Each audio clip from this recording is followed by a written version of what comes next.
এয়া ভাত খাবলৈ মাতিছিলো তাই বাচন ধুইছে তাই ওপৰত ধুব পাৰে কিন্তু তলত বহি ধুই আছে তাই শকত হৈ গ'ল যে সেইকাৰণে বহি বহি ধুই আছে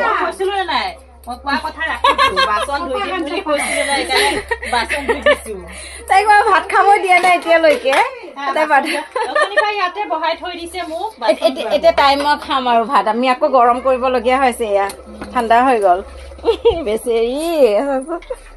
অ ইয়াতো বাচন আছে আৰু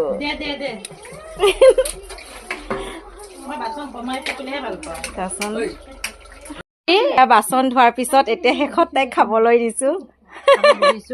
আমি মানে ভাত যাকো ভাত খাবলৈ মাতো আগে কাম লগাই লওঁ দেই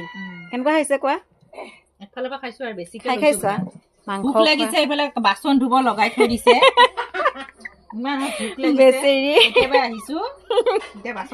দুজনী খাম আৰু এতিয়াহে খাবলৈ দিছো নিজে বনাই খোৱা হয় নেকি ভাত হৈছে মাংসটো খাইছোচোন নাগে অলপ ষ্টাইলত চবাব লাগিব ন চোবা চাওঁ ষ্টাইলত ভাল হৈছে দে দুজনী বহু আৰু খাওঁ একেলগে বিচাৰি আৰম্ভই কৰিলো বাচন ধোৱালো এতিয়া খাম আৰু